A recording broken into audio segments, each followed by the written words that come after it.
साथियों नमस्कार। आज का हमारा टॉपिक है फैक्टरिंग एंड फॉरफिटिंग। ओके, ये बहुत ही जरूरी, बहुत ही इंपॉर्टेंट टॉपिक है आपके लिए। सीआईबी में ये कम से कम 2 मार्क्स का और मैक्सिमम 5 मार्क्स का आने वाला है। अब इसमें मैं आपको बताता हूं कि ये कब यूज होगा। ओके, पहले तो जो फैक्टरिंग एंड जो फॉरफिटिंग सर्विसेज है वो यूज होंगी जहां पे भी जो छोटे ट्रेडर्स हैं वो यूज करते हैं, जैसे 50 लाख या 1 करोड़ तक का जितना भी उनको उधार चाहिए होता है, या फिर यूं कहें कि उनको बाहर से पैसा उठाना होता है अपनी लिक्विडिटी की कमी को पूरा करने के लिए। वो मार्केट से पैसा उठाते हैं, किसके थ्रू? एफआईज के थ्रू, और ये एफआईज ही फैक्टर्स या फॉरफिटर्स कहलाते हैं। ओके, अब इस चैप्टर में जो इंपॉर्टेंट क्वेश्चन है वो मैं आपको एक बार बता देता हूं। इसमें जो इंपॉर्टेंट जो क्वेश्चन आने वाले हैं वो एक ये हो सकता है कि इनके एग्जाम्पल कि इंडिया में फैक्टर्स कौन है, फॉरफिटर्स कौन है, और दूसरा होगा कि जो विद रिकॉर्ड्स है, विदाउट रिकॉर्ड्स है, उससे भी क्वेश्चन आ सकता है। इसमें मिनिमम कितनी पार्टीज होंगी ये भी क्वेश्चन आ सकता है, और दूसरा कि इसमें अप टू कितना परसेंट जो फैक्टर है या फॉरफिटर है वो जो एक्सपोर्टर है उसको प्रोवाइड कराएंगे। ओके, और एक और इम्पोर्टेंट क्वेश्चन हो सकता है कि इस सर्विसेज में मतलब इस प्रोसेस को कौन इनिशिएट करता है। तो ध्यान रखना हमेशा इस सर्विसेज को इनिशिएट करता है जो एक्सपोर्टर होता है। क्यों?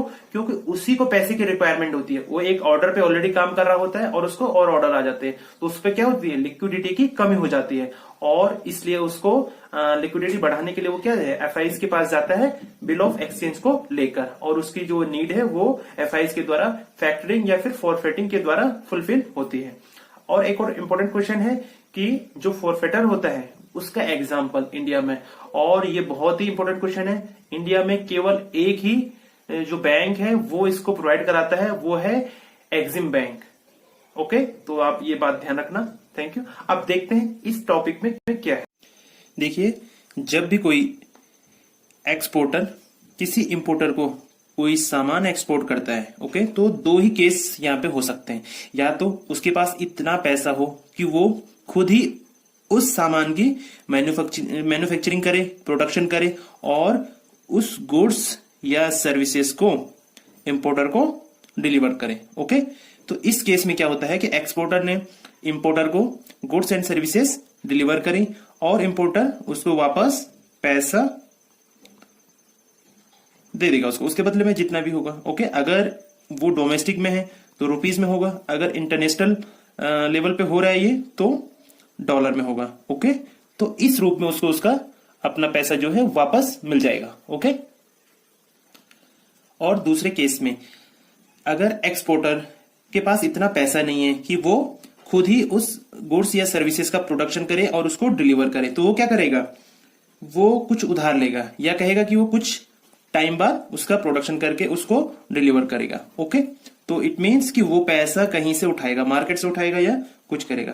तो इस कंडीशन में क्या होता है कि इन दोनों के बीच एक bill of exchange, okay, bill of exchange ये साइन होता है। ठीक है, बेसिकली इसमें क्या होता है कि ये दोनों इस बिल ऑफ एक्सचेंज से बाउंडेड हो जाएंगे। ओके, अब बिल ऑफ एक्सचेंज में देखिए, ये बिल ऑफ एक्सचेंज किसके पास रहेगा? ये जो डॉक्यूमेंट है, ये जो साइन होगा उसके बाद ये किस पे रहेगा? तो ये होता है हमेशा एक्सपोर्टर के पास। ओके, और एक और जरूरी बात है इसमें, जो बिल ऑफ एक्सचेंज की डेट होती है, जो जहां से वो शुरू होता है, मीन्स वो होती है डेट ऑफ शिपमेंट से। डेट ऑफ शिपमेंट यानी कि जब भी एक्सपोर्टर गुड्स का प्रोडक्शन करके उसको इंपोर्टर के लिए डिलीवरी के लिए शिपमेंट करेगा, तो तब से इस बिल ऑफ एक्सचेंज की डेट स्टार्ट होगी। ये आगे न्यूमेरिकल में आपके लिए बहुत काम की जो पॉइंट है वो आगे काम आएगा, जब उसमें क्वेश्चन में होगा कि डेट ऑफ शिपमेंट ये है, तो बिल ऑफ एक्सचेंज में ये सबसे जरूरी बात है। ओके, अब एक और बात इसमें यहीं पे आप याद कर लीजिए, बिल ऑफ एक्सचेंज 2 टाइप का होता है, एक होता है साइट और दूसरा होता है यूजांस। ओके, साइट में एक फिक्स होता है साइट बिल और दूसरा होता है यूजांस बिल। ओके, तो ये बिल ऑफ एक्सचेंज के टाइप हो गए। तो साइट में क्या होता है कि या तो फिक्स होता है, अगर सेम डेट में जब इसने शिपमेंट कर दिया उसी दिन वो उस बिल ऑफ एक्सचेंज को क्लियरिंग के लिए भेज देता है, तो क्या होगा? या तो सेम डे में हो जाएगा या फिर 90 डेज या फिर 120 डेज में उसको उसका पेमेंट मिल जाएगा। अब दूसरा होता है यूजांस बिल। तो ये जो फॉरफिटिंग वाला हमारे पास कंसेप्ट है, ये यूजान्स बिल में यूज होता है। अब देखिए इसको कैसे कैसे ये होता है। देखिए इसके पास इस इंपोर्टर से कोई ऑर्डर आया था, ठीक है, इस पे पैसा नहीं था, इसने बिल ऑफ एक्सचेंज साइन कर लिया। अब इस बिल ऑफ एक्सचेंज को लेके ये मार्केट में जाएगा। क्यों जाएगा? क्योंकि इसको लिक्विडिटी यानी पैसे की जरूरत है। ओके, लिक्विडिटी की रिक्वायरमेंट है इसको। ओके, तो ये क्या करेगा कि इस बिल ऑफ एक्सचेंज को लेके कहां जाएगा? मार्केट में। मार्केट में क्या होगा? बैंक होगा। ओके, अब देखिए हर बैंक ये जो फैक्टरिंग है इस प्रोसेस को नहीं करता है। ओके, एक तो हर बैंक की ब्रांच में ये काम नहीं होता है, और जरूरी नहीं कि बैंक फैक्टरिंग को करे। ओके, क्यों? क्योंकि बैंक में ऐसा होता है कि बहुत सारे मल्टीपल वर्क होते हैं वहां पे, जैसे वहां पे एडवांस का है, वहां पे रिकवरी का है, और फॉरेक्स का काम है, इतने सारे काम है। तो हो सकता है कि कभी स्टाफ ना हो तो बैंक मना कर देता है इस काम को करने के लिए। एक तो जो बिल ऑफ एक्सचेंज है और फैक्टरिंग है ये होता है छोटे व्यापार में। ओके, मींस मैक्सिमम 1 करोड़ तक ये वाली प्रोसेस होगी। ओके, तो बैंक क्या करता है, कभी कभी इसको मना कर देता है। अब ये क्या करेगा? ये जाएगा मार्केट में, आपने सुना होगा FIs होते, ओके, फाइनेंशियल इंस्टीट्यूशंस। ओके, उनके पास जाएगा ये। ओके, और वहां पे क्या होगा, जो इसके पास यूजान्स बिल था, बिल ऑफ एक्सचेंज, ओके, ये इसको लेके इस फाइनेंशियल इंस्टीट्यूशन के पास गया। ओके, बिल ऑफ एक्सचेंज को लेके, तो ये इसको कुछ पैसा दे देगा उसके बिहाफ पे। ओके, और ये क्या है, सपोज इसको कुछ और ऑर्डर आ गए या इसका अमाउंट फंसा हुआ ऑलरेडी। ओके, तो ये उस अमाउंट से इनके ऑर्डर का प्रोडक्शन शुरू कर सकता है। नहीं तो ये क्या है, ये वेट करता रहेगा कि मैं कब इसका पूरा सामान डिलीवर करूं, यहां से पैसा आए तब मैं इस ऑर्डर को। अब मार्केट में कितना कंपटीशन है, इसको तो सारे जो ऑर्डर है वो टाइमली फुलफिल करने हैं, तभी तो इसके मार्केट में एक साख बनेगी और इसको ज्यादा से ज्यादा ऑर्डर मिलेंगे और इसका अर्निंग होगी। ओके, तो ये तो बात रही कि कैसे ये मतलब इस FI के पास आएगा। ओके, अब FI जो है वो अप टू 80% क्या करता है, डिस्काउंटिंग करता है। डिस्काउंटिंग को ऐसे समझिए जैसे जो बिल ऑफ एक्सचेंज है जितने का साइन हुआ है उसका 80% ये इसको दे देगा। ये 80% क्यों दे देगा? क्योंकि जो ये है इंपोर्टर है और जो एक्सपोर्टर है, जब इनके पास शुरू में ये कॉन्ट्रैक्ट होता है तो एडवांस में प्रोडक्शन के लिए इसको मैक्सिमम 20% तक इसको देना होता है ताकि ये प्रोडक्शन स्टार्ट कर सके। तो अब जो रिमेनिंग है उसका 80% ये इसको देने को तैयार है। इट मींस ये इसका प्रोडक्शन भी कर सकता है, साथ साथ में जो इसको नए ऑर्डर मिले हैं उनमें भी काम शुरू कर सकता है। अब देखिए, एक तो 80% की डिस्काउंटिंग होगी, दूसरा है कि 24 आवर में ये इसको यस और नो बोल देगा। ओके, ये बैंक में ऐसा फैसिलिटी नहीं है। क्यों? बैंक उसको लटका देगा। कई बार होता है कि बैंक में बहुत सारे काम होते हैं, वो बोलेगा कि आज नहीं हो पाएगा, कल को हो सकता है कि स्टाफ ना हो, मगर ये जो FIs होते हैं ये स्पेसिफिक पर्पस के लिए होते हैं, स्पेसिफिक पर्पस। ओके, तो इनका जो स्टाफ है वो इसी काम के लिए होता है। तो वो क्या है, उसको 24 आवर में इसकी क्या फाइनेंशियल कंडीशन है, इसकी क्या फाइनेंशियल कंडीशन है, उसको देके विद इन 24 आवर उसको यस नो, अगर हो पाएगा तो ठीक है, नहीं तो नहीं, ताकि ये फिर कहीं और जाएगा। ठीक है, अगर यहां इसका काम नहीं बना तो जाहिर सी बात है दूसरी जगह जाएगा। और थर्ड है इसमें इसका ledger management. Okay, ledger management से आप समझिए इसका जितना भी पूरा लेखा जोखा है ये रखेगा। ओके, लेखा जोखा जो भी है पूरा इसके बिल्स के रिगार्डिंग। ओके, तो ये सब क्या है उसको मेंटेन करेगा। ओके, एक और है इसमें, इसकी खासियत ये क्या करेगा, इन्वेंट्री मेंटेनेंस। अब देखिए ये जो प्रोसेस है दो तरीके से होगी। ठीक है, जो ये इसको पैसा दे रहा है या इन दोनों के बीच जो भी ये कॉन्ट्रैक्ट हो रहा है ये दो तरीके का होता है, with and without records. Records का हिंदी में मतलब होता है जिम्मेदारी। अब देखिए ये जो जिम्मेदारी है इसकी बात कर रहे हैं हम इस एक्सपोर्टर के पॉइंट ऑफ व्यू से। इट मींस अगर विद रिकॉर्ड्स होगा तो इस एक्सपोर्टर की जिम्मेदारी होगी। ठीक है, और अगर विदाउट रिकॉर्ड्स होगा तो उसकी जिम्मेदारी नहीं होगी, दैट मींस इस इंपोर्टर की जिम्मेदारी होगी। ये क्या हो गया, विदाउट रिकॉर्ड्स। ओके, और ये हो गया विद रिकॉर्ड्स। ठीक है, अब देखिए यहां पे क्या होता है कि जैसे ही इसको पैसा मिला, इसने प्रोडक्शन करा, इसने शिपमेंट में इसका सारा जो भी इसका सामान था वो शिपमेंट कर दिया। ओके, तो क्या होगा, ये जिस डेट में इसने कर दिया उसी डेट में ये क्या करेगा, इस बिल ऑफ एक्सचेंज को लेके इसके पास चले जाएगा। ओके, इसके पास चले जाएगा इन द सेंस ये कलेक्शन के लिए भेज देगा। ठीक है, अब इसने जैसे कलेक्शन के लिए भेज दिया तो एक सबसे पहला एक केस होगा कि वहां से ओके हो गया। ओके, सपोज ओके हो गया तब तो कोई दिक्कत ही नहीं है।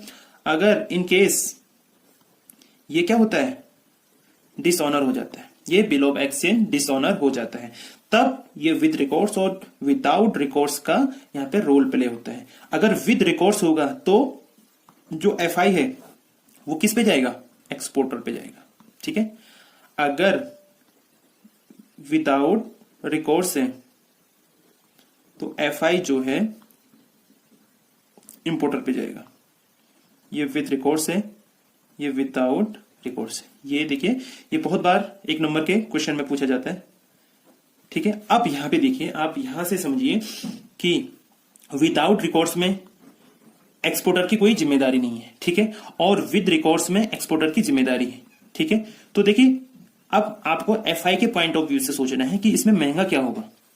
ठीक है, तो महंगा ये वाला होगा। क्यों, क्योंकि इसमें एफआई इंपोर्टर से सारा पैसा वसूल करेगा, ये जो भी फर्दर प्रोसेस है वो इससे शुरू करेगा। ओके, तो ये वाला हमेशा महंगा होता है। कई बार पूछ लेता है कि विद रिकॉर्ड्स महंगा होता है या विदाउट रिकॉर्ड्स वाला, तो विदाउट रिकॉर्ड्स वाला हमेशा ये महंगा होगा। अब देखिए, या जैसे कलेक्शन होके आ गया वहां से पैसा, तो ये क्या करेगा, अपना जो भी कमीशन होगा वो काट के इसको रिमेनिंग दे देगा। और जब अगर डिसऑनर हो जाएगा तो उसके बाद क्या करेगा, अगर विद रिकॉर्ड्स है तो इससे वो पैसा वसूल करेगा, नहीं तो अगर विदाउट रिकॉर्ड्स है तो यहां से पैसा वसूल करेगा और अपना जो भी कमीशन है वो काट के एक्सपोर्टर को दे दिया। तो ये क्या हो जाएगी, पूरी प्रोसेस कंप्लीट होगी। अब देखिए जो ये एफआईज हैं इनको बोलते हैं फैक्टर्स। ठीक है, ये कहलाते हैं फैक्टर्स। और जो ये सर्विसेज है ये कहलाती है फैक्टरिंग। ठीक है, फैक्टरिंग सर्विसेज। अब इसमें क्या है कि इंडिया में जो है फैक्टरिंग की सर्विस कोई बैंक प्रोवाइड नहीं करता है। ठीक है, ये एक क्वेश्चन आ सकता है कि कौन सा बैंक करता है। बैंकों ने क्या कर रखा है कि अपनी सब्सिडीज ओपन करी हुई है। ठीक है, और in the form of NBFC, non banking financial companies. Okay, और इनको लाइसेंस कौन प्रोवाइड कराता है, आरबीआई। ओके, तो बैंक ये फैक्टरिंग की सर्विस प्रोवाइड नहीं कराते हैं। कौन कराते हैं, उनकी जो सब्सिडीज हैं एनबीएफसी के फॉर्म में उनका रजिस्ट्रेशन होता है और आरबीआई उनको लाइसेंस देता है। ओके, अब देखिए इसमें एक और इंपॉर्टेंट बात है कि इंडिया में कौन कौन सी ऐसे एनबीएफसी हैं जो ये सर्विसेज प्रोवाइड कराते हैं। तो देखिए सबसे जो हमारा बड़ा बैंक है वो कौन सा है, एसबीआई। तो एसबीआई ने अपनी सब्सिडरी जो कंपनी खोली है वो है एसबीआई फैक्टर्स लिमिटेड। ओके, एक एनबीएफसी है जो ये फैक्टरिंग सर्विसेज प्रोवाइड कराती है। ऐसे ही सिटी बैंक का भी है, सिटी फैक्टर्स लिमिटेड। ओके, तो ये दो कंपनियां हैं, और भी बहुत सारी कंपनियां हैं जो ये फैक्टरिंग की फैसिलिटी प्रोवाइड कराती हैं। अब देखिए बात आती है टाइप ऑफ फैक्टरिंग। फैक्टरिंग के टाइप कितने हैं, तो देखिए दो ही टाइप के हैं, एक तो है डोमेस्टिक। ओके, और दूसरा हो गया इंटरनेशनल। देखिए डोमेस्टिक में क्या होगा, डोमेस्टिक फैक्टरिंग में जो इंपोर्टर है, जो एक्सपोर्टर है और जो फैक्टर है, ये हो गया हमारे पास एक्सपोर्टर, ये इंपोर्टर और ये हमारा फैक्टर। ये तीनों एक ही कंट्री में होंगे। ओके, ये तीनों क्या होंगे, एक ही कंट्री में। और इसमें कि कोई एक बाहर के देश में होगा। ओके, तो ये क्या कहलाएगा, इंटरनेशनल। कोई भी एक, आइदर फैक्टर बाहर हो जाएगा या फिर कोई भी एक पार्टी इसमें बाहर होगी।